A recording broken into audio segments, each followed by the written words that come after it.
Welcome to Nepal Dialogue UK monthly webinar series organized by Center for Nepal Studies UK. Today's event is the fifth in the series, and the team behind the Nepal Dialogue UK series includes Lokendra Purush Dhakal, who is the Executive Director of Center for Nepal Policy UK, Naresh Kapangi Magar, who is the co-convener of the event, Dr. Sangeeta Srestha, Media Coordinator, and Dr. Susma Basnet, member of the team. We have a bigger team of CNS UK, including advisor and other associates. Some of our members are attending today's event. My name is Krishna Adhikari. I am the convener of this webinar series, as well as I will be moderating today's session. Before we proceed, I just would like to remind you that this event is recorded so that we can place this onto our YouTube channel for the benefit of other people who are interested to today's topic, and so that they can come back and watch the talk. We're also trying to put this event live on our Facebook page. I would like to remind you a couple of ground rules for the smooth operation of the event. Please stay muted at all time so that we can finish today's event in time. It's a very brief event. We are taking all questions and comments through chat box. Please feel free to type either in Nepali or in English. The deliberation of today's event would be mainly in English for the benefit of non-Nepali speakers as well. At no time, please do not unmute or speak unless you have got a specific request by me. With these polite notices and reminders, let me proceed to today's talk. Today's talk is given by Dr. Bishnu Raj Upreti on the topic Scrutinizing the Principles and Practices of Evidence-Based Policy Process in Nepal. And before I hand over the forum to Dr. Upreti, let me give a brief introduction to the speaker. I'm honored to introduce Dr. Upreti, who is today's speaker, who is also an advisor of Center for Nepal Policy UK and our long-term friend. He has attended more than one events in the UK organized by us in the past, and also spoken about his research on Nepal. So this is not the first time he is attending CNS UK event in the UK. Dr. Upreti, whom I might at times address as Bishnuji to keep up with the informal tone of the event, is the research director of Nepal Center for Contemporary Research, a policy think tank based in Kathmandu. His professional background is from social sciences, with a specialization in public policy and conflict-related issues such as conflict management, state building, peace process, environmental, food, water, and human securities. Bishnuji holds PhD in conflict management and MSc on knowledge systems management from Wageningen University, the Netherlands, and he was a fellow at University of London. His PhD was in 2001. Following his PhD, he worked in the UK for some time. For a long period, he served as the regional coordinator of Swiss National Center of Competence in Research North-South, and he has also worked as a either principal investigator or co-investigator or the the leader or the co-leader of the more than 1.5 dozen of global research projects in many countries, including Nepal and South Asia. Dr. Upreti has taught graduate courses on conflict, public policy, security at various universities, including Kathmandu University. I had an honor to attend one of the viva of his master's student at Kathmandu University. He has supervised more than 24 PhD students. There was a photo circulated of books author, co-author, and edited by Dr. Upreti, and the stack became taller than the size of Upreti himself. This speaks volume of the prolific writing authored by him, and to be precise, he has contributed to 102 books, more than 3 dozen peer-reviewed journal articles, and more than 300 other pieces. I think this maybe could be itself, even though I don't have actual data, a record number of books published by any Nepalese. Dr. Upreti has served as the executive chairman of the Policy Research Institute from 2020 to 2023, and led a high-level task team appointed by the cabinet of Nepal to study the India-Nepal border issues, on Lipu Lake, Limpuadhura, Kalapani, and Susta area. Upreti is frequently quoted in national and international media about Nepal's armed conflict and policy issues. During 45 years of his career path, beginning in 1980s, it sounds too long, but he started young, and he is still very young despite his gray hair, which you will be seeing later when he speaks. As he found to be busy, he's still found busy doing several things at a time, and just until last week, he was traveling in Europe, attending many meetings and doing some travels. He's very well placed for these reasons. He's very well placed to share and discuss with us about his research, particularly the state and prospect of evidence-based policy making in Nepal, especially to us researchers and others who are very keen, who have been doing research, are very keen to understand what happens once we produce evidences and how the Nepal's policies are formulated. With these introductions, it can be very long. He has done a lot of work. I would like now hand over this forum to Dr. Upreti. Please give your presentation within 30 minutes, shorter the better, so that we can have very fruitful and engaged discussion later. The deliberation, as I said, would be in English, but is also fine, if there will be moments that for us to, mix Nepali, as most of our participants today are Nepali as well. Thank you. Dr. Upreti, over to you. Thank you, sir. Thank you.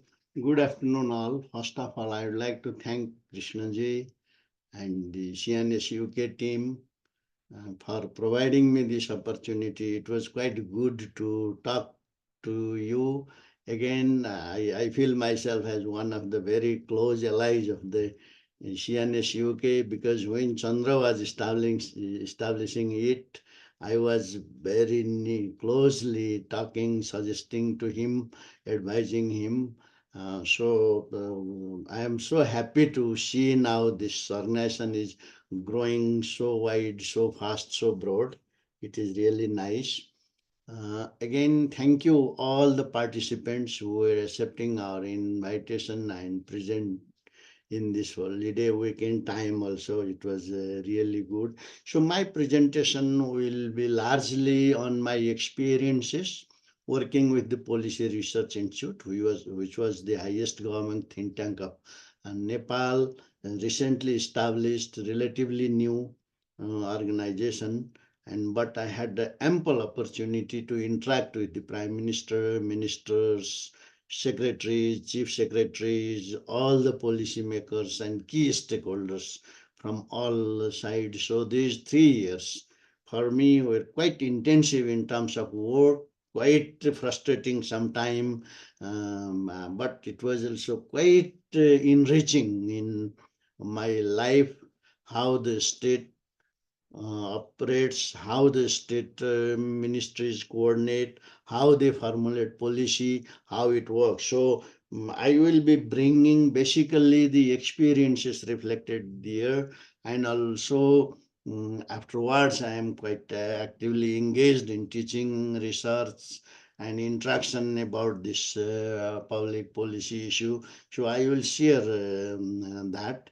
But as we know, all of us know, the public policy is such a huge, complex, largely marginalized in Nepal, but quite a big issues. And within this given 30 minutes of time, I will be able to bring whatever I can as a input for the discussion. So whatever I will be sharing will be my perspective and my understanding to interact with you, to discuss with you, to get your feedback, to get your advices, and give the critique, so we can collectively develop the better understanding, better knowledge about the public policy. So in this complex time, the knowledge is basically a co-production of the different actors. So in that sense, whatever I am presenting is my experiences.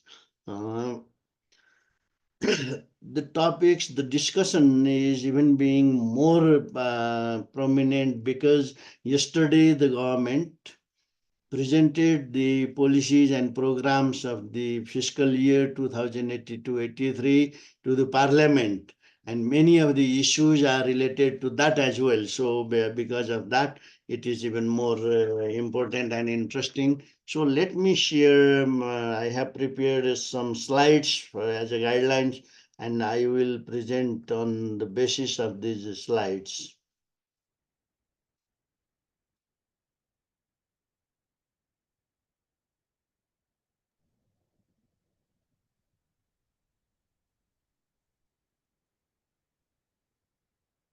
So in my 25 minutes or so, I will very quickly reflect on my understanding of policy and public policy. I will share some of the principle of evidence-based policy. What are the principles of the evidence-based in the policy making process? I will try to contextualize the public policy in Nepal. Then I will present very shortly key findings of our research from the PRI on the effectiveness of the thematic public policies. Not the law, not the regulation, they are also part of the policy. But I am here sharing about the thematic policies like health, education, agriculture, forestry, energy, and so on. And then I will also propose, I will also argue for the future direction, how Nepal government should take the evidence-based policy processes, and I will share some of the challenges, barriers, concern, and then I will conclude. So within 25 minutes, I am trying to cover these areas. So public policy for me is a set of broad visions, objective, guidelines, plans to achieve the certain aim and mandates within the stipulated period of time and a specific context. So for any policy, the public policy is only the extension of the public and the implemented by the government on the behalf of or for the benefit of the public. So that is the only difference between the policy and public. A public policy is a set of broad vision, objectives, guidelines, laws, regulations, and plans of the government, of a particular government or the several governments, to achieve specific aims within the stipulated period of time. So in policy, there should be a time frame and a specific context. It has to deal on the specific issue, addressing concerns of the general public. So whatever public policy will be, they are directly related with the general public, and often such a policy are implemented from the resources collected by the state, from the peoples themselves. So their tax is associated there. And the public policy also entails several political, managerial, financial, administrative, technical mechanisms for implementing the public policy goals.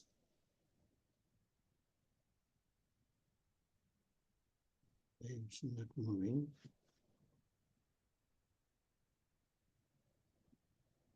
So in the second part, second area which I wanted to share with you is the principle. The evidence-based policy process is always use the credible information or research findings or relevant practical experiences of the people or the person who are implementing or engage it as social evidence to make the public policy decisions which are implementable. These type of the decision could be in the economic development, promoting social justice, ensuring environmental sustainability, maintaining national security, engaging with international relations, or providing health, education, and social service security, etc. They can be any of the public concerns. And then there are few quite important issues, important principle of the evidence-based policy. When we talk about the evidence, these evidence must be robust. They should be comprehensive. They should be relevant to the community's interest, relevant to the policy under consideration, and also they should be trustworthy. That means they are quite rigorous, methodologically rigorous, and not be able to challenge by anyone. And also they should be fact based. Shouldn't be on the opinion of any of the influential people. It should be based on the fact instead of the opinion. And also the transparent how they are generated, because often the evidences are generated and transparently used at that time, policy are more effective. But if they are not at that time, it will be problematic and people will not accept it how it is coming, and at the end implementation would be difficult. So that was my second area of discussion. And now I am trying to contextualize the public policy of Nepal. And in that topics, the most important is sources. How, from where public policy concerns come. The first and foremost is the constitution of Nepal in this case. The constitution has several provisions. In fact, all the articles of the constitution is related with policy, but here I am directly be relating to the two sections. The one is the fundamental rights and duties in the constitutions, which have 33 articles, and these each of the articles are policy related, and they give the sources for the policy making. Similarly, in the Article 51, Part 3 of the Constitution, there is a policies section itself where 95 policies are listed of the state policy, which are constitutionally mandated. Based on this policy, the Nepal's parliament, Nepal's government, and other province and local government will develop their own policies based on these. And other sources are laws, declaration of the parliament, regulation and procedures also form part of the policy, formal statement of the head of the state and head of the government, long-term plans, annual policy, program and budget of the government, like the one yesterday the president presented in the parliament. And also stakeholders' legitimate demand and common interest many times are the source of the public policy, and order verdicts of the court are also equally important source of the public policy making. And state makes the public policy for certain purpose. They have some thing to achieve. For example, state can develop the policy to regulate, to develop something, to transform something, to deliver something like the basic services, health, education, and etc. To protect something, social protection is one example, protection of the minority, etc. Protection of the conservation area, for example, to facilitate, to enhance something, to redistribute the resources, for example, to provide opportunity for the weakest section of the society, for example. There are so many. So basically, these policy have the different angle, different focus, and different priorities depending on for what they are going to be made. So the another issue which is most relevant to discuss is the um, power relations, the federalization of the country itself. In the federalization process, we have three tiers of the government, constitutionally mandated function to them, and generally they are said as the power to the different tiers, three tiers. So the Schedule 5 of the Constitution provides the 33 area of work or the functions as a federal power where they are absolutely under the federal government and nobody can do other thing there. The Schedule 6 has outlined the 21 state power. Schedule 7 has outlined 25 concurrent power. That is one of the sources between tension between the federal and provincial. Similarly,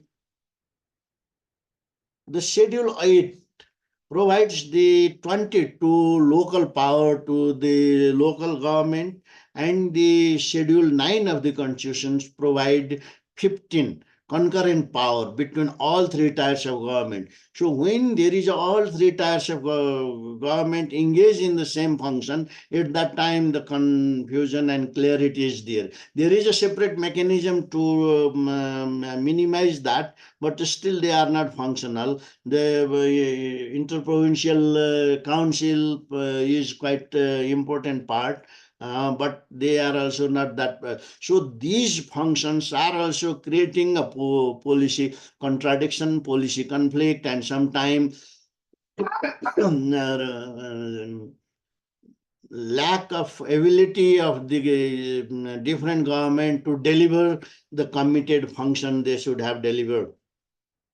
And if some of you may have seen the policy and program presented by the government yesterday, this issue has very much highlighted, and the government wants to tackle that issue in the coming year through the collaboration and cooperation, through the legal provision and mutual work.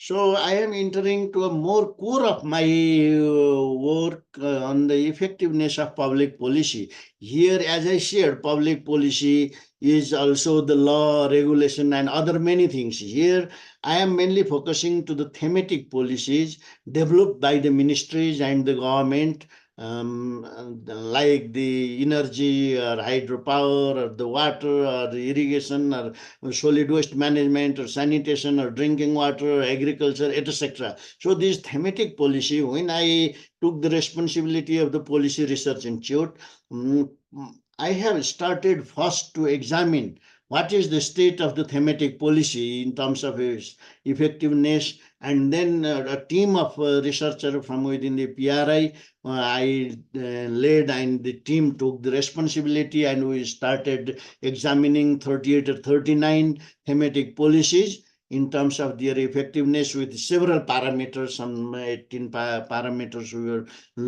looking at that time. And then we come to the conclusion that the existing thematic policies are not able to completely or fully deliver what they intended to deliver in their objectives. So there were several barriers, difficulties, hurdles, or reasons why these policies were not effective. I have cited few, 13, 12, 13 areas, but there is a huge list. First and foremost was the very poor understanding of the public policy at large in the general public, as well as at the policy maker, political decision maker, parliament, because policies in Nepal is largely ignored. Everyone talks about the policy, but nobody cares about it. And that issue I have also raised in the parliament when I was invited to give the orientation about the public policy to the new elected member of the parliaments in the parliament. And I realized from there also the policy is clearly ignored or marginalized in the parliament as well, not only in the government. So that is my understanding. I will explain why, how, and I will share some of the evidences if needed later. Um, so if there is a no proper understanding, then public policy will be ignored. That was obvious. The second reason was public policy were formulated very ad hocly. If some minister comes and talks to his secretary, I have to make this policy, so could you please start formulating it, and very hastily they were formulated. These policy were not really based on the evidences, because of that it was failure. For example, policy were so much contradictory with other policies, and policies were contradictory with the laws, policy were contradictory with the institutional arrangement, and once it comes it was not possible to implement. If the study has made what provision about that particular policies are included in laws, in other policies, then at that time it can be harmonized, synchronized, but it was not done. So research was not done. It only just they started their write up, and because of that it was not effective. The third was process was largely ignored. What does this mean? Later I will explain. I have the cycle how the policy making should go. There I will ignore, but the process part, engaging the key stakeholder, was largely ignored while making this policy. And also there was a lack of accountability about the policy. Nobody is responsible. Policy is formulated and then kept there. If someone implements, fine. If partially implements, okay. If nobody implements, it's also okay. Nobody is made accountable, because the secretary or the chief of the ministry should be accountable to implement that. If someone violates the law or not implement the law, he or she will be accountable and punishable. But in case of policy, that is not the case. So it's no one's responsibility, just to make and leave. Some sincere one may implement, some others they may not. And there are also other difficulties associated with that. It is not only that the CIA provisions, and so many later I will talk. And also there was extremely poor interministerial coordination. One ministry itself feels that ministry is the everyone, and other ministry feels so. There is such a ego, such a huge tradition of working in isolation. They talk about, but they don't. I have thousands of examples, and I have also submitted in writing to the Prime Minister office in our reports about that issue, how we can improve the coordination. So that was also part. And inter-policy harmonization is also a serious lagging. For example, when the trade policy is made, they are not considering agriculture policy, and they make themselves, agriculture makes themselves. So these two contradicts later, and it doesn't work. Similarly, often one fundamental principle of public policy is that peoples have to make, and through their representative, means the elected representative, parliamentarian. But in the thematic policy making, no parliamentarians engage, no minister engage, only the bureaucracy engage in making thematic policy. Some exception, when I observed that, I recall the theory of adoption of innovation, where there is a normal curve in two sides, the 5%. There are some laggards who are not really ready to accept any changes, and in other side there are 5% who are quite innovator, who can easily adapt and go to test the new innovation, and the remaining 90% are the normal people, follow the normal procedure. Exactly same in this policy processes. There are only very few who wanted to apply the principle and theory, and I find one of them during my time was the Minister of the Urban Development, Ram Kumari Jhankari. When we have developed these guidelines, she took that guidelines and she went to the province, to the district, to the local level, to the ward, and strictly followed that guidelines and prepared that policy. Unfortunately, she was not able to approve that because tomorrow cabinet has to approve it, but today she was terminated. But she took in that way. But many others who were even not ready to read the guidelines, and they were doing in their own. So that was also the problem. And also very poor assessment how much budget it requires for that particular policy, what type of institutional arrangement are needed, what sort of human resources are needed to implement that, and who will be responsible. These things are not clear yet. If the agriculture policy is made by the agriculture ministry, they made it, but the agriculture policy, there are 11 ministry engaged to implement it. There are so many, more than 33 acts are related to implement particular policy. There are more than hundreds other departments and other actors are engaged. And if they are not consulted properly well in advance before approving the policy, later it doesn't work. So that type of the issue was quite common, and conflict between the officials and conflict among the officials of the same ministry also quite the consequences, and inaction at the end was not able to implement. So political interference based on the political parties' vested interest was also quite common, and frequently transfer of the responsible officials was another serious problem, because one secretary or the joint secretary responsible for the policy division comes, and he or she started working there for some time, been familiar, and started doing something, he or she is transferred to another ministry. So the new comes, and that cycle was also quite annoying. When 3 years I work with the government, I mean Prime Minister office, how many 39 secretaries were changes during my period. So this type of very strange transfer arrangement is also there. And also the brokers, you see, there are so powerful brokers who influence the public policy making, particularly if it is related with health, education, agriculture, this type of the policy. The role of the brokers is also creating the hurdles, difficulties, and at the end it is not possible to implement. And the policy discontinuity, it was mainly because of the political instability. One government comes and they start making one policy, and after few months another government comes and they completely change. So policy discontinuity is also a serious problem in Nepal. These are the major findings.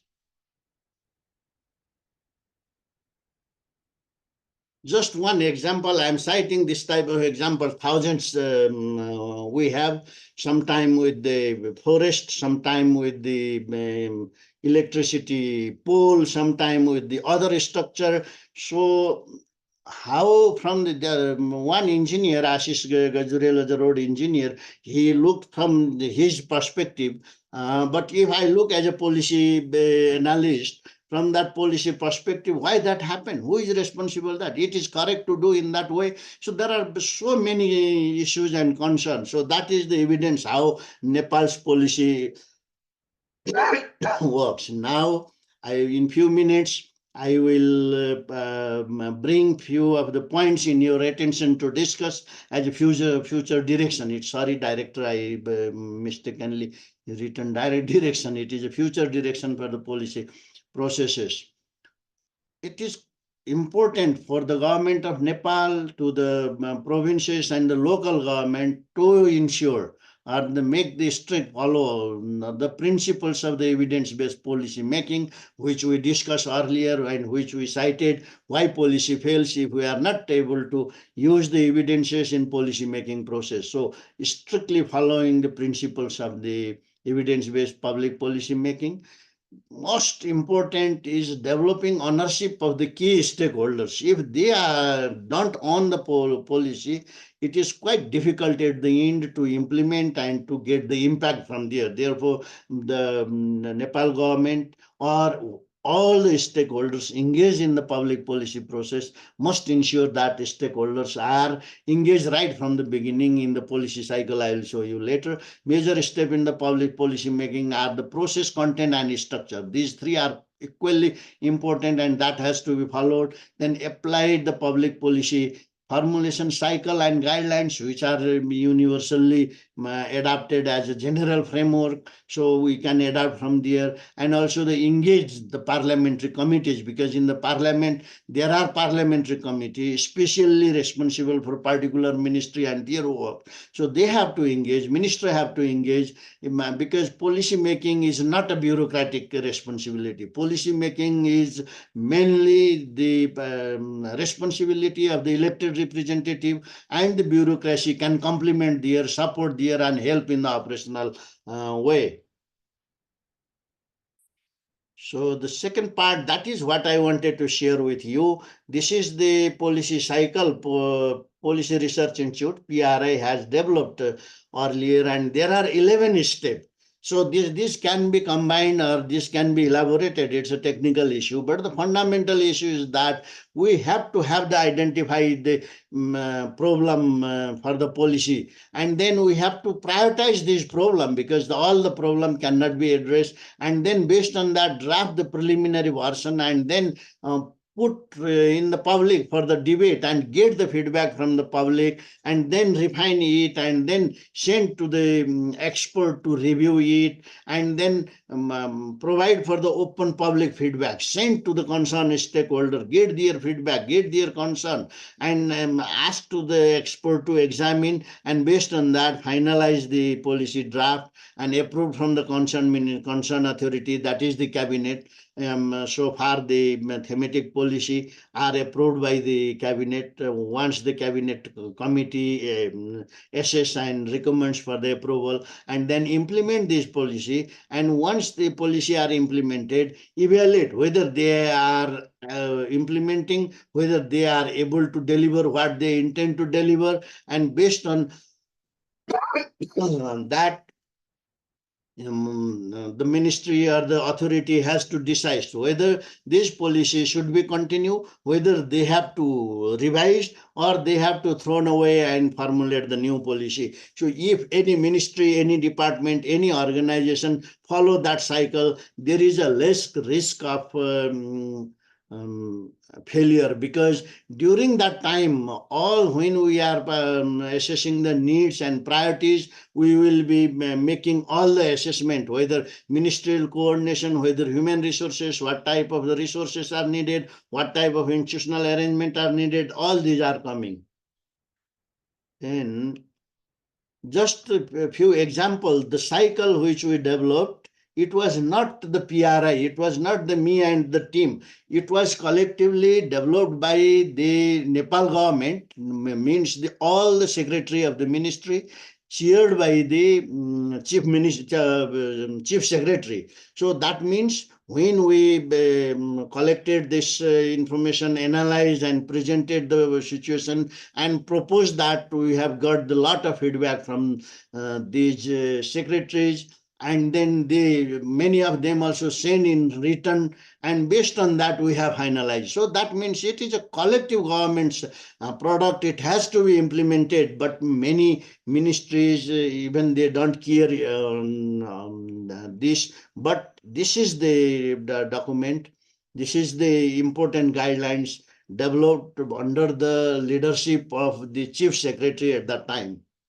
So this is, I'm just showing you how it has been developed.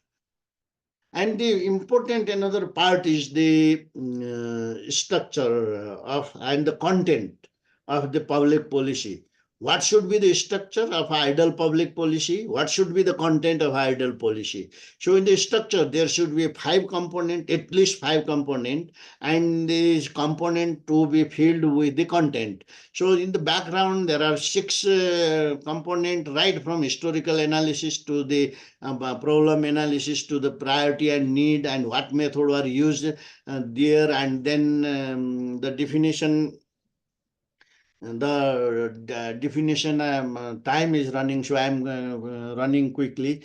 And then the second part is the policy guideline, vision, mission, objective, and guiding principles. The third part is the implementation strategy, policy statement, implementation strategy, and implementation action plan. The fourth is the basic requirement. Institutional structure is needed to implement that policy, financial resources, and then physical infrastructure, law, inter-policy coordination, risk assessment, and then there is another part is the policy revision and decision. So here very quickly, I will bring you the complications, barriers. Once these, if we are strictly following the above prescription, we can improve a lot. But there are also other bigger things other than what is presented there. They are the institutional issue, the leadership, what type of the minister comes in the ministry, because Ram Kumari Jhakri is one type,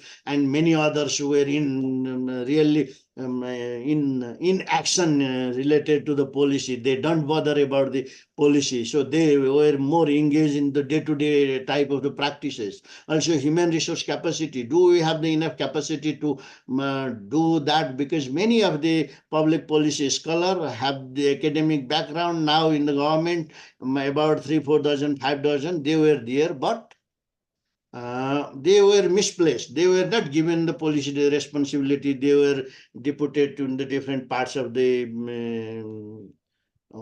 responsibility. Similarly, financial issues. There was no policy-based program budget. There was no prioritized investment in particular. So often, haphazardly, every year they negotiate and do. It will not help. And the structural concern, the court decision, many of the court verdicts are not favorable to the development, not favorable to the public policy. Instead, they are favorable to particular individual interest, etc. And CIA is another institution who has really created difficulties in many cases. Auditors General is another office whose task is to just create difficulties. I myself faced so many difficulties while working in Vishnu sir, government. sorry, Management concern, poor performance, can I, information can I, management, can I? collaboration, these are, and geopolitics is quite important. Just Krishnaji, I am finishing. Geopolitics. Yeah, no, I just wanted to ask Arjun Vishwakarma. I think he is using annotation lines and, just. I don't know why he did that, but it Yeah, is. yeah, okay. Yeah, carry on. So the management, performance management, information management, they are largely from the policy perspective. I am not blaming that they are not there in other, but in the policy side, they are weak. Collaboration and partnership is extremely weak, and also institutionally weak. Monitoring and quality assurance, these are the area where fundamental efforts needed from the Prime Minister office, needed from the ministry and the minister. And geopolitics, you see, for example, one very clear example is the Nepal's agriculture market. It is so much influence and uh, facing hurdle and difficulties because of geopolitical issues. Indian agriculture market is almost shaping what is favorable for them, and the brokers and many others. In terms of size, we are not able to compete. In terms of the WTO provision and so many other things, all these are creating difficulties. And also that is quite important, the donors, international donors priority, instead of the contributing to the national priority, they have their own priority. NGO have their own missions, and they also do the same. And in the international development cooperation, one very frustrating example for me Srinivas, some of the donors have established their policy unit to the particular ministry, and that unit was helping to the ministry, and they developed the policy or the procedure, whatever it is, and then the ministry endorsed that and use it. It was such a inappropriate way of dealing with the policy issues. If needed, I can produce quite a few evidences. And the role of NGO is also tied with the INGO, particularly INGO, to fulfill the interest of the donor who are funding them. So they have also that condition. These all are creating difficulties and barrier to effectively implement the public policy. So my conclusion is that the existing policy making process must be changed, fundamentally changed, and it has to go through the evidence-based policy making as per the figure I have presented above. These figures, I am not saying that these are the Bible, but these are the guidelines. They can help a lot. We can adapt this, but we have to follow this. And also the protecting national interest while formulating the policy is the pivotal. We can't accept that the one donor agency creates its office in the ministry and then they develop whatever, and then our ministries take that. It is not acceptable. At least for me as a citizen, informed citizen, it is not the appropriate way of dealing with the public policy. Evidence-based policy formulation only improves the public policy because it brings the key concern of the key stakeholders, and therefore evidence-based policy is also the indicators of the state-people relation, how the people and state, what sort of relation they have. So it is quite important. State-people relation is the core of the governance, and therefore public policy making must be based on the evidences. Engagement of the parliamentary committee is must. It is not happening properly, and they are the people's representative. Ensuring accountability is a key. If we want to make the public policy executable or is to implement, the head of this thematic ministry must be accountable to implement that. If not, he or she has to get the punish. There should be enough financial resources, institutional backup, legal backup. Without law, making policy is nonsense. It will not work. So either there must be an existing law. Within that framework, policy can be implemented. If new law is needed, then law should be ensured together with the policy. Only then it is possible to do. Then engage think tank and policy research institute to generate the policy evidence. The academic research will not help to the policy process because the key issue is the policy questions. The academic research doesn't have, and the key policy recommendation they don't have, the key analysis of the policy issues they don't have. So we have to collaborate with the academic institution to incorporate the policy concern or to raise the role of the policy research institutes who are more directly engaged in generating the policy relevant evidences. And then any policy, any law must be reviewed in every 5 to 6 years, and then based on the review, it has to decide whether that particular policy should be terminated, should be continued, or should be revised. If terminated, then to go from the new cycle to make the new policy. So thank you very much. Very quickly, I am presenting these points, and I am ready to elaborate or expand or defend my argument why I am presenting in that way. Thank you.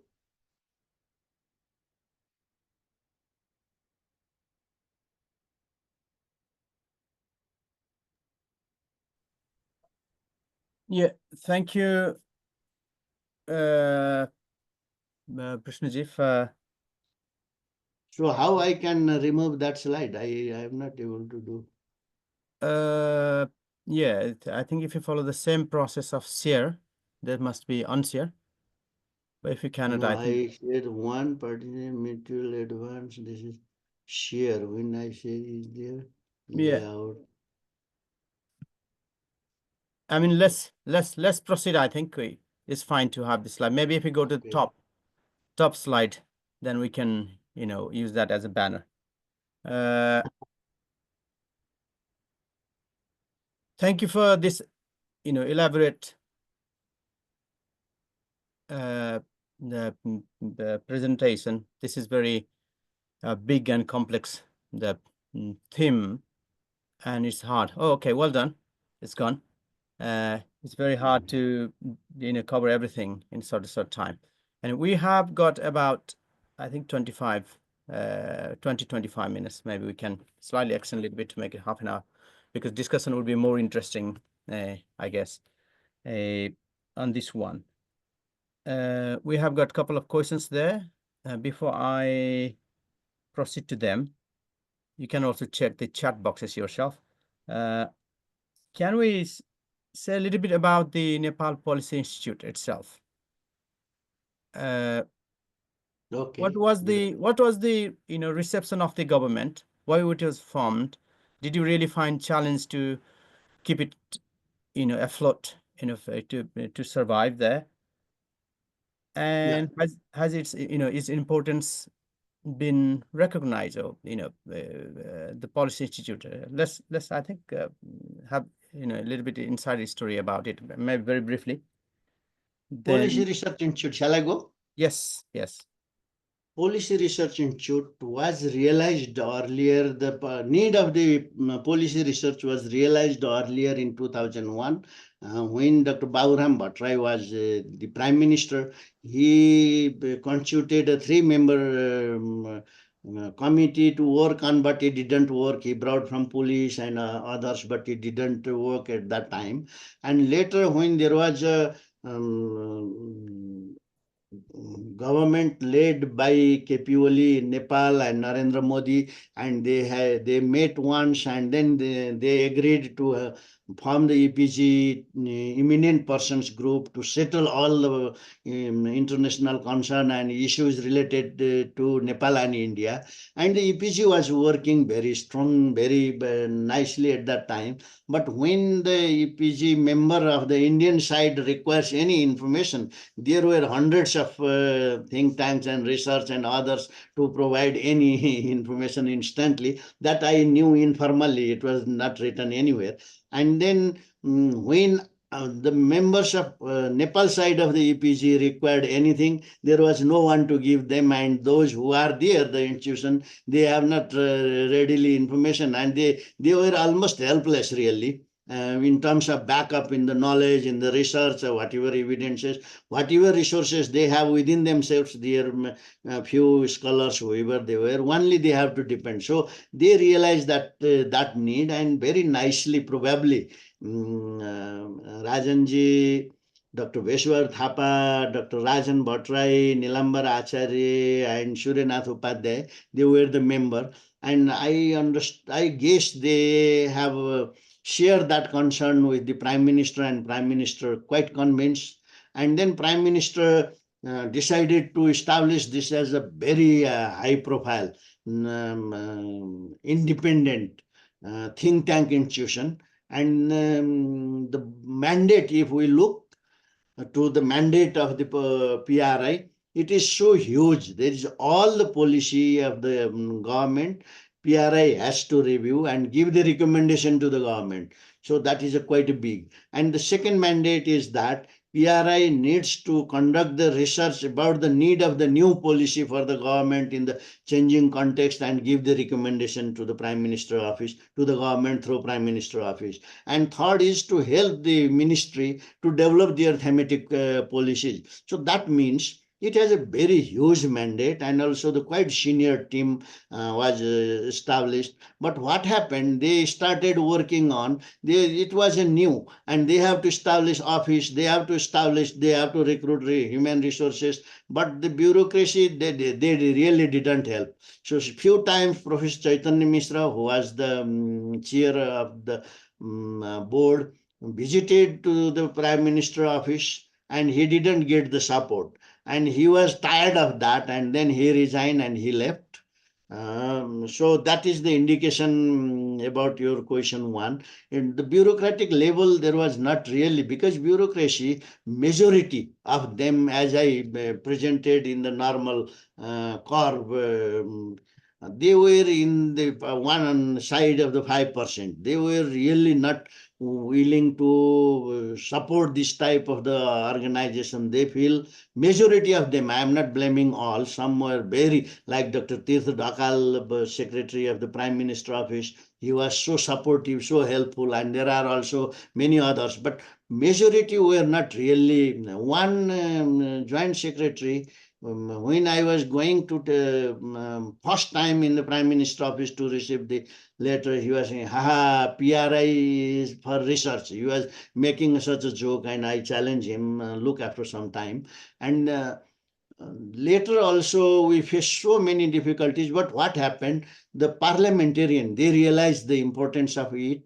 Some of the secretaries, they realized the importance of it. Some minister realized the importance of it. Few times PRI was tried to abolish, and then the issue raised in the parliament. Many parliamentarians were raising the concern, and many former prime minister and were also supportive. So there was a two side. One, bureaucracy was not that supportive. Later they realized, oh, PRI is important. PRI really contributes. But at the beginning and until mid of my term there, it was such a difficult. Always they say yes, yes, yes, we will do, but they never did what they promised to do. So this type of the difficulties we face. But public at large were so supportive. Academia, other institutions, all were supportive. And because of that, we were able to do quite substantial work at the beginning. And we were able to prove that PRI is needed institution. So there is still a mixed feeling, but now it is increasingly recognized, increasingly given more responsibilities. When Prime Minister Pushpa Kamal Dahal was taking his office, he asked us to make his office plan. So in that way, it was taking, and now the Prime Minister, I understood, has included PRI into this high level administrative reform commission, which he has chairing. So that means it is increasingly recognized. It is good, and it's also producing quite well. And there is the three or four function. One is the core policy research is there. Another is the public engagement, bringing the public people and in debating on their concern, etc., giving to the feedback to the ministry and PRI. There was also recognition earlier when I was the chair. I was given a very high level responsibility of the border management. Later in the Economic Reform Commission, one of the senior research fellow of PRI was taken by the government to that commission. And now also I heard, I am not sure, but in this high level commission is also PRI is included. So it is increasingly recognition is going on, but it's also dependent to what extent the PRI is able to deliver the expected task by the government. Because if PRI is not able to do, and at that time it is not. So this is both sides. But only one thing about PRI I want to say is that it is running under this Adyadesh, which is quite insecure. Whenever, whatever time Prime Minister thinks it is not needed, he can just cancel it. And so, bringing law, I tried a lot, and we have get the approval from the upper house as well. But the lower house, it was not possible to bring because it was dissolved before promulgating that law, and law is not there. So it is quite important to bring the law. If there is a law and if there is a competent human resources, PRI is quite an important institution which can really reshape the policy process of the country. Okay, thank you. We now have started getting some points here. I think this is very related, maybe, and you can make it very brief. I will start from the last. Bozraj ji has pointed that yes, not all recommendations are implemented anywhere, but anything implemented should naturally fare better. Is that the case in Nepal? Oh yes, regarding the recommendation, you see, we had also at the last time of my living, I had made the very quick assessment of to what extent our recommendations are implemented. We found about 25% of the recommendations were incorporated into their policy and program by the government. That is quite a huge successful. But what happened? Many of the recommendations we made were also made by others because they were the quite important priority, for example, the private sector, for example, other social organizations. So we don't claim that it was by the solely by the PRI, but about 25% of recommendation which we have made were in the directly or indirectly in the policy. So that means it was quite, some of the ministry asked directly when I was there. I am talking about the 2 years ago.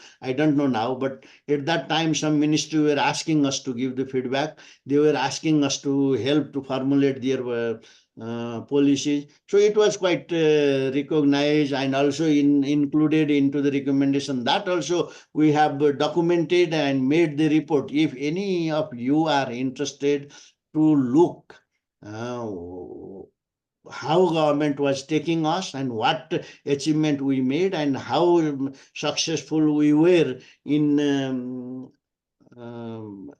providing the recommendation and they use it. There is a one report, the chairman's report. When I left the organization, I have documented comprehensively and included everything, the challenges, the issues, the success, the percentage of the recommendation government took, etc. It is downloadable in the PRI website, pri.gov.np, and it can be easily accessible. But what I see during my 3 years of time, I was quite happy the way government took. I was trying to make the cabinet decision to approve these two guidelines. It didn't happen because of the last time it was quite a pressure. But what happened? The Shankar Das Bairagi, who was the chief secretary at that time, he wrote to circulated, instructed to all the ministry to implement that. So yesterday I heard some of the ministry are now using that guidelines. That means that is a big impact. It's a really impact. If they follow that, it will change the landscape of the public policy formulation process. So it is satisfactory in my understanding. Now perhaps there may be in this forum some of the PRI people must be here. They are not, but if they are, they will explain. Okay, there are a few points here. One is by Suresh Pandey. I think before we go into his long comments there, David Gelner and also Krishna Upadhyay both have mentioned about the brokers. The role of brokers in policy making is not unknown, and even government appointments now we hear these the trumps of mafias being engaged and who gets appointed to the high office and so on kind of things. That is obviously related to stakeholder engagement as a formal process, but the role of brokers is I think is very, very important in Nepal's policy making process, be it in education, be it in even the being elected in the proportionate representation seats and so on. So we would like to highlight a little bit the difficult, the challenges, the confrontations we have, and how powerful are they, and is it easy to David asked the example. I will cite with an example. When I was in the policy institute, we had a regular meeting with the key stakeholder of particular policy concern. One meeting was about fish. The Association of the Fresh Fisheries, fresh fish transportation, or there was one association who deals on distributing the fresh fish collecting from different part of the country. And then now what happened? The people who wanted to promote cheap Indian fishes, which comes in large volume, provided some bribe to the officials or police officers who were in the checkpoint, and just to hold for 6 hours. And three checkpoints, if they hold 6 hours, it is 18 hours. And the fish keep in 18 hours in the truck, in the way, these all are died. The chairman of the fish, live fish association, weeping there in the meeting and cried there, and he said 600,000 in each truck we have the lost, and our members are dying of hunger, and that is happened.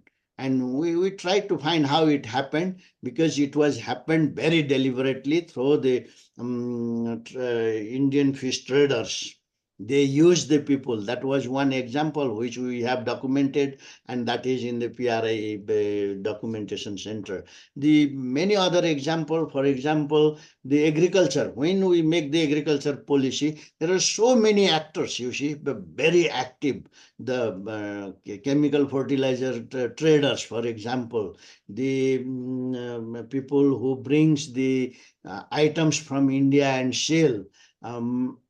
All these are very active, and they bring very awkward type of the issues, and they just linger. They may meet informally, that I can't reveal who they meet, how they meet, but what they do, they influence, they threaten. And even the minister like Ganesham, who came to the agriculture ministry with the high determination, and he was totally failed when he go out. He was not able to bring that, and we tried to find why he was not bring, because he was coming with so high sound. I will do that, this, and from the PRI, I went to visit him with our team, and we said, we want to help you to formulate that policy. And he said, okay, yes, I will send my secretary to your office, and then you start working. And we were very happy. Now we can collaborate with the ministry, and at least we can make sure that the agriculture policy is within the framework, the broader guidelines of the Policy Research Institute. After some time, nobody appeared. We tried regularly, followed up. We were not able to get any responses, and after some time, Ghanshyamji was gone. And then we knew that there was such a pressure to him not to bring that policy, because the policy back home is quite suitable for them to run. So there are numerous examples, numerous, not only in single case, everywhere. And that really obstructs. Either they obstruct legally, they just file in the court, or they go to the senior most leader and say, please ask to wait some time, and then it lingers and goes. Sometimes they threaten, sometimes they bring very difficult type of the issues to the debate, and then the whole debate is shifted. These all are difficulties public policy making face once they are really a public concern. You may have seen so many farmers have thrown a milk, thrown a vegetable, and from the face value, we were thinking that it was the real farmers throwing. But later, when we try to investigate, it was not the real farmer. They bought it and they throw it because they wanted to create another type of the havoc. So there are so many things which really needs the anthropological studies, and hopefully retired time of David will also little bit spend to that anthropological exploration. Thank you. Krishnaji also has, Krishna Upadhyaya has also pointed about the general policy implemented with different categories of people, how this policy implemented. For example, primary education in different parts of the country, different level of education, language, geographical differences. And to add to his point, I think also the level of government, because so far we are dealing more about the policy making at the center. Now, more resources also goes down to the local level. I mean, itself is a very huge issue, but what's your brief if you Yeah, like. Krishnaji's concern is very genuine, very right. According to our constitution, I also referred earlier, the policy making responsibility is not only with the federal government, it is with the provincial and 753 local governments. So they can make their own law, they can make their own policy. So if one government makes the seven law and then 753 times seven, how many laws and policy they will make, it is also making a mess, total confusion in one side. The other side, there is a agencies at the provincial level called the Provincial National Planning Commission. They have to coordinate, but their capacity is also very weak. And in most of the cases, the ministry, the federal ministry, is providing some sort of outlines or the examples, and they are using there in the local level. So it is a quite a complex. But what is important is that if we are able to streamline in the federal level, it will really help them, because most of the strategic policies, most of the laws are made in federal level, and within that framework the provincial government has to develop their policy law and implement, and the local government have to develop their policy and law based on the framework of the provincial and federal government. So in that sense, it can nicely shape. Here, what I see, the most important role is with the parliament. Parliament, if it takes more strong position about this issue, it is more easy. Prime Minister alone cannot do much because there are so much, but the Prime Minister is committed. When I see Prime Minister was committed, but whoever there, whether prime minister, whether minister, the alone it is not possible because of the such a huge complication of that. And the parliament and government, if they work together, the issue brought by the Krishnaji and also Pushpaji, Suresh Pandeji will be addressed. Okay, thank you. Just for a notice to all participants that we will be closing this meeting in 15 minutes.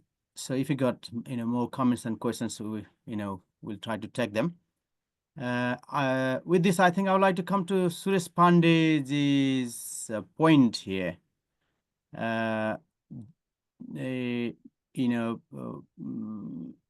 How the policy is formulated, taking advices, recommendations, suggestions, whatever they are, from various think tanks and stakeholders in Nepal. Is there institutionalized? Is there actually a process of taking such feedbacks into play Yes, when there the is.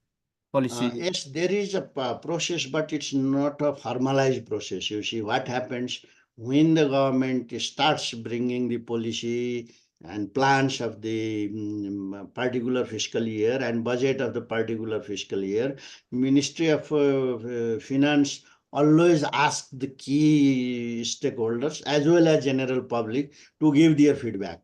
For example, Chamber of Commerce, Trade and Industries, private sector association, bankers association, all related to other associations as well, academics, universities, all are asked to give the feedback, and many of them also give the feedback.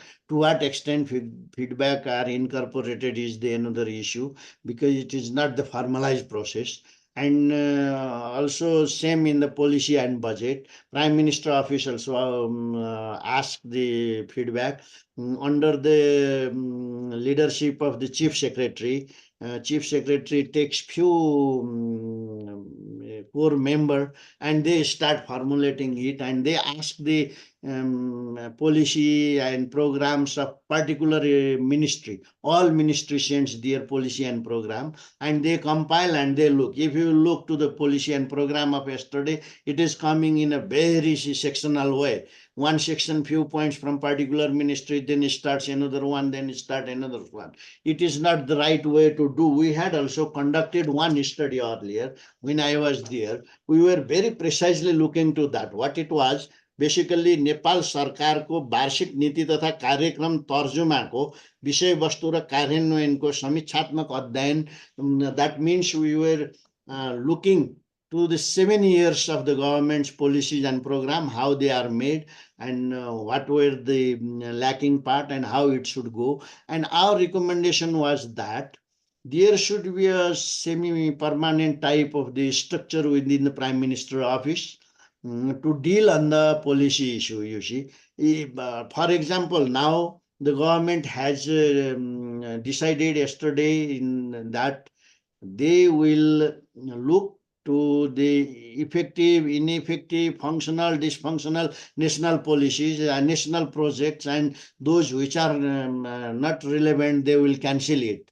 That is stated. But once this approves in June, and then it goes to implementation, there is a they have to start which one is that dysfunctional, and again they start research, and then half of the year goes and it doesn't implemented. That is happening. So what we are suggesting, there should be a strong core team who is responsible for doing this type of the studies. When government comes to that type of the proposition, they should be able to say that this project is not appropriate and it has to stop because of this and this by the research. And it will be quite easy for the finance ministry to not to allocate the research, because their one concern, Sureshji rightly raised, and also Krishnaji and others, is that policies, whatever policy they bring, if they are not backed up by the budget, then they will not be implemented. And while backing up by the budget, scarce budget, the finance minister has to prioritize. And for that, he or she has to have the basis why he is allocating there and why not in the other project. And that can be said only by research. So if there is no institutionalized process for research and in incorporating into the system. Now this can be done by any policy research institute like PRI, if that is a issue related to foreign ministry. There is a Institute of Foreign Affairs who can do that. If there is a water irrigation related issue, Water and Energy Commission is there, they can do that and provide the feedback, and there is a ready evidence, so it is easy. But so far it is not made. So the best way is to revise we have also recommended to bring a law about the preparing budget and program and policy, and that law has to define, and if that law defines, it is more formalized, institutionalized. Without the evidences, finance minister or any minister cannot reject or accept any project. So in that sense, it will be so systematized, and then problem will be reduced. But yet it has not been done. But what I observe, increasingly, they are realizing the importance of the evidences, policy research in policy and budget. But also budget and policy is basically political process rather than it's a technical research based process. So they have to have the trade-off. But if there is a more institutionalized process, even if that is a trade-off, it will be better trade-off. Yeah, I think this more or less addresses the point raised by Puspaji here about the duplication in the policy making. Federal bodies apply copy-paste approach, replacing province name only. Does this approach has any implication? Is there anything you would like to add to that one very briefly? Because I have a couple of one. Yes, this duplication is everywhere, even within the federal government, these ministries, because once there is no proper assessment, and then duplication is obvious because everyone wants to do the same. And so, if that is the case, it is in federal, it is in provincial, it is in local, and only way to avoid that is through the study. You see, for example, if the government of Nepal wants to present, they have done here that they have to make the same curriculum for private and public sector education. In that case, if they have already complete data, at that time it is so easy to go and quickly decide.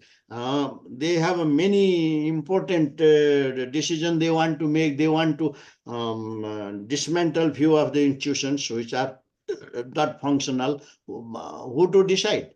If it is subjective by the secretary, if they asked to the ministry, right, which institution under your jurisdiction are not functional and we want to close, nobody will write this is one. So there should be a very clear evidences to reject or accept this type of the institution, and that is lacking. So duplication is there, but some improvement are also there.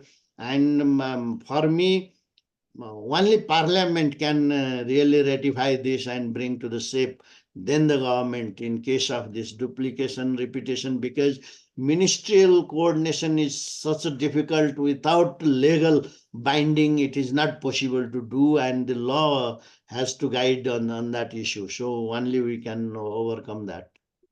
Okay. We have a couple of points. Before I, come to those points, I would like to ask you, as a researcher, the various people, throughout the globe who have got interest, the research institutions, universities, and also within Nepal. They have been doing a lot of research on Nepal, and this is growing.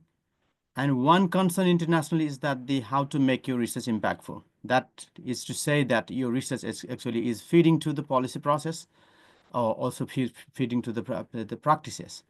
During your tenure and also in general, is there any mechanism, any way that these researches could be reviewed, or provided some kind of avenues uh, mm, to have access to the bodies like Policy Institute, so that they can be fed into the policy process?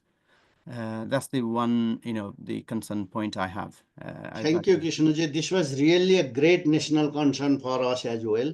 And, so far, it is not.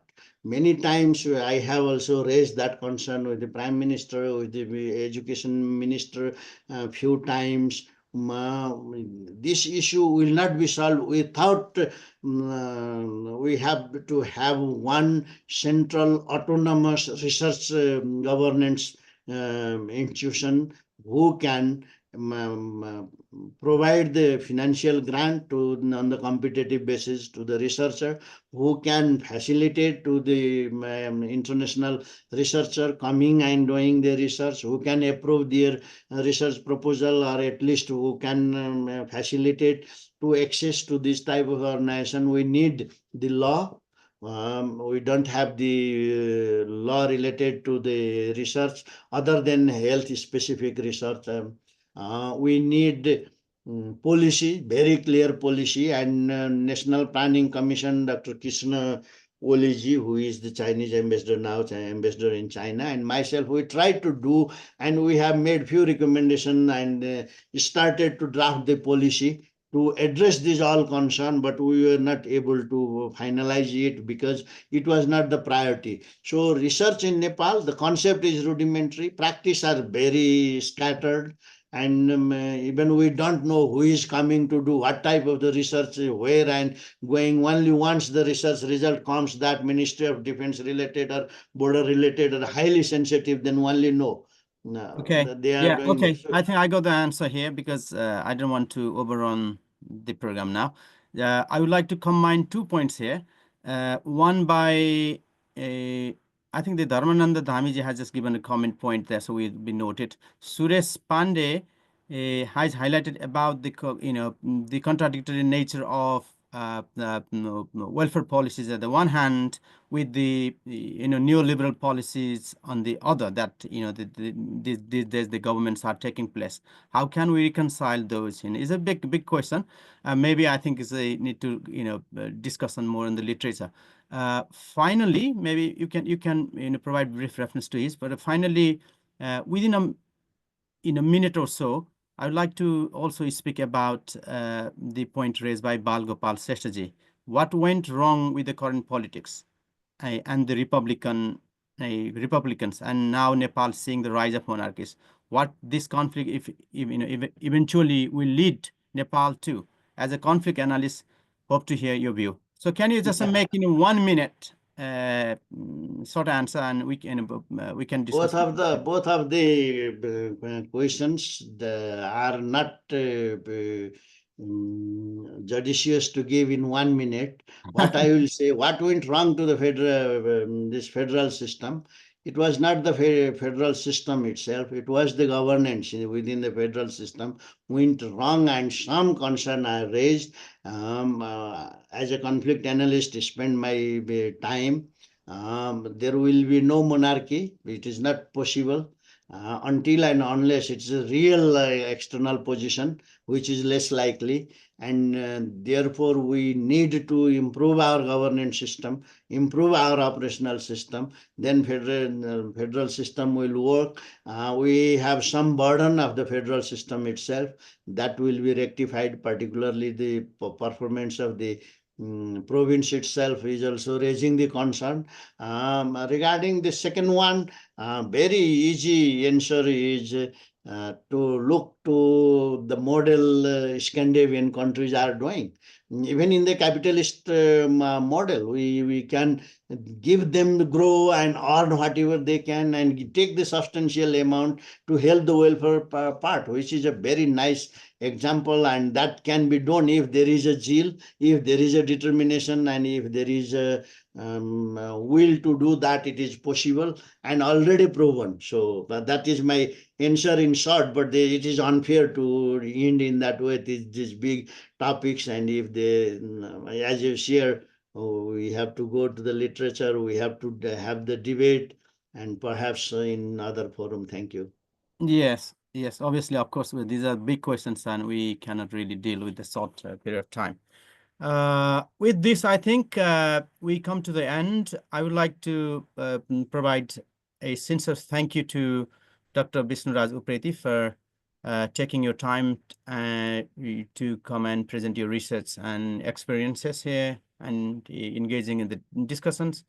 Similarly, I would also like to thank to all the participants and all those who provided fantastic questions and comments. These are saved here. We have recorded this talk, and soon our team will curate it and put onto our CNS UK YouTube channel, where all the past webinars are also stored. And next month, as we have been doing this every first Saturday of every month at 10 o'clock UK time in the morning, 1 month's talk, and the other month discussion, panel discussion on this on a theme of contemporary interest. Next month, we are hoping to build on the ongoing discussions we are having in the UK about the plight and state of international students. We are hoping that we will be collaborating with Merging NEPSOCs and others. So we will be expecting your participation there too. And with this, I would like to thank you once again from the CNSUK and my team for your participation, and hope to see you again next month. Thank you. The meeting is over now. Yes. Thank you, Krishnaji. Thanks a lot. Thank you all for your time dedicating here for this very dry type of the talk. Policy talks are always dry, but still you spend your time. Thank you. Right.